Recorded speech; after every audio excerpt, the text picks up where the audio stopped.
दोस्तों, स्वागत है आपका हमारा चैनल शैडोलैंड पर। ये कहानी नीता की है, जो गर्ल्स हॉस्टल में रहती है और वह अपने कॉलेज ख़त्म होते ही कॉल सेंटर जॉब ज्वाइन कर लेती हैं। नीता अपनी नई जॉब के लिए बहुत उत्साहित है।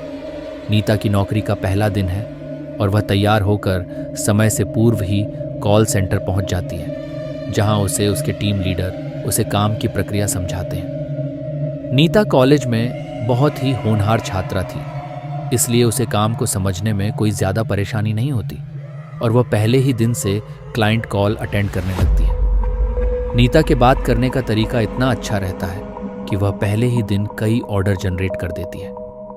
यह देखकर नीता का टीम लीडर बहुत खुश होता है और उसके काम के लिए उसे सबके सामने प्रोत्साहित करता है। नीता खुश हो जाती है और कई दिन होने के बाद अब नीता को भी यह काम अच्छा लगने लगता है। नीता अपने काम से इतना प्यार करने लगती है कि उसे कई बार अपनी टाइमिंग का भी पता नहीं चलता।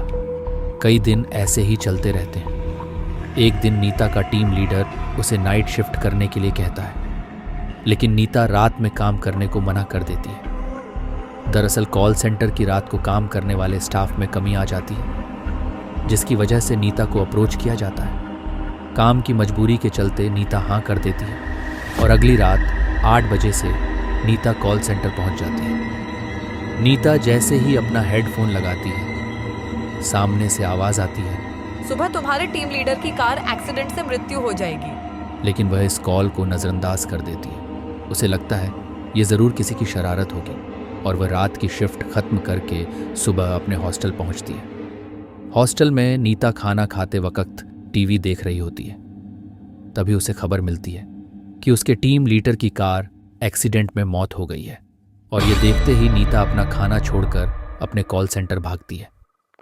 वहाँ उसे पता चलता है कि उसके टीम लीडर नाइट शिफ्ट खत्म करके अपने घर जा रहे थे और रास्ते में ही एक ट्रक से उनका एक्सीडेंट हो गया और उनकी मौत हो गई।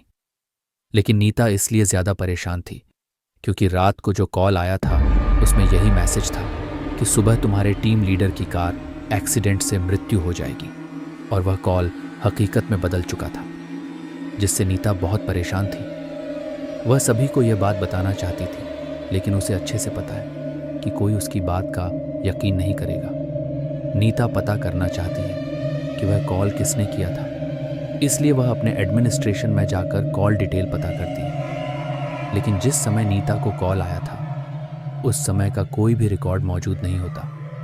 इसका मतलब उस समय किसी क्लाइंट का कॉल नीता को नहीं आया था।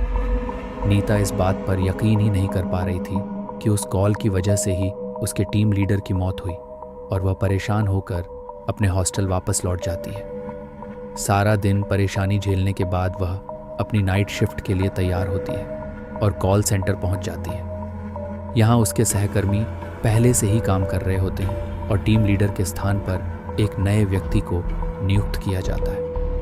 नीता जाते ही नए टीम लीडर से परिचय करती है और उसके बाद क्लाइंट कॉल अटेंड करने में लग जाती है। देखते ही देखते रात 12 बज जाते हैं और फिर उसे उसी तरह का एक और कॉल आता है और उसमें बताया जाता है, आज रात 2 बजे कॉल सेंटर के सर्वर रूम में आग लग जाएगी, जिससे कॉल सेंटर का सारा क्लाइंट डाटा बर्बाद हो जाएगा और इससे कंपनी को बहुत नुकसान होगा। लेकिन नीता इस बात को हल्के में नहीं लेती और अपने नए टीम लीडर से जाकर सारी बात बता देती है, और वह भी नीता की बात पर भरोसा करते हुए सर्वर रूम का परीक्षण करता है। लेकिन वहाँ किसी तरीके की तकनीकी खराबी नहीं होती और वह नीता से कहता है, यहाँ सब कुछ ठीक है, दुर्घटना होने का तो सवाल ही पैदा नहीं होता है।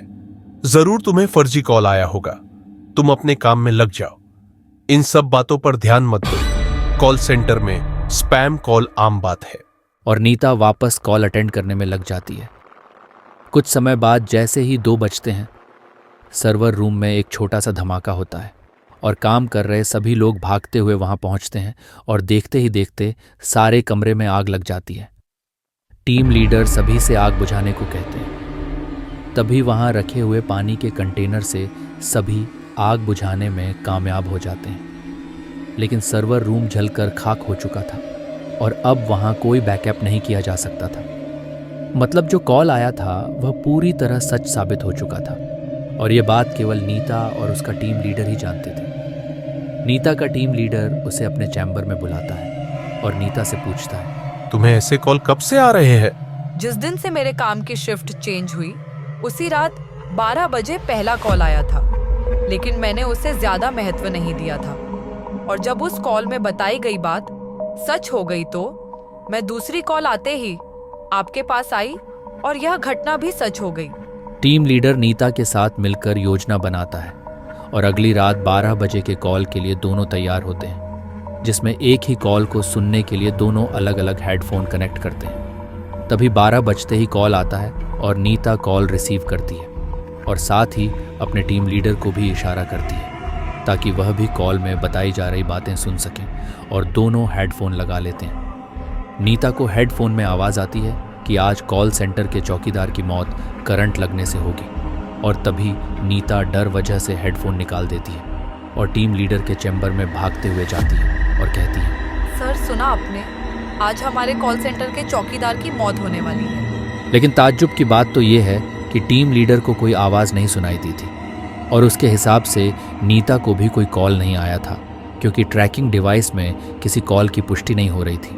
लेकिन टीम लीडर नीता की बात पर यकीन करने लगा था और इसलिए वह नीता की बात मान लेता है, और तभी वह कॉल सेंटर के सिक्योरिटी स्टाफ को बुलाता है और उसे पता चलता है कि एक बहुत ही पुराने कर्मचारी हैं जो आज ड्यूटी पर नहीं आए। शायद उनकी तबीयत कुछ ठीक नहीं है। टीम लीडर आए हुए सुरक्षा कर्मियों को केवल आज की रात इलेक्ट्रॉनिक सेटअप से दूर रहने का ऑर्डर देता है ताकि कोई करंट से न मारा जाए। सारी रात गुजर जाती है, नीता की जान में जान आती है और वह टीम लीडर से कहती है, सर हमने अपने सुरक्षा कर्मियों को बचा लिया। लेकिन तभी टीम लीडर के मोबाइल पर मैसेज आता है। आज रात को ही वह सुरक्षाकर्मी करंट लगने से मर गया जिसने छुट्टी ले रखी थी। टीम लीडर परेशान हो जाता है और नीता से कहता है, हमें इन हत्याओं का कारण जानना होगा, क्योंकि हमारे कॉल सेंटर में लगातार ये हादसे हो रहे हैं और सिर्फ तुम्हें ही इसकी जानकारी क्यों मिल रही है? तभी दोनों कॉल सेंटर का इतिहास जानने की कोशिश करते हैं और पुराने कर्मचारियों से संपर्क बनाते हैं। उन्हें एक पुरानी कर्मचारी महिला मिलती है जो लगभग 12 साल पहले वहां काम कर रही थी, लेकिन उसके साथ कुछ पुरुष कर्मचारियों द्वारा गलत बर्ताव किया जाता था, इसलिए मजबूरी में उसे अपना काम छोड़ना पड़ा।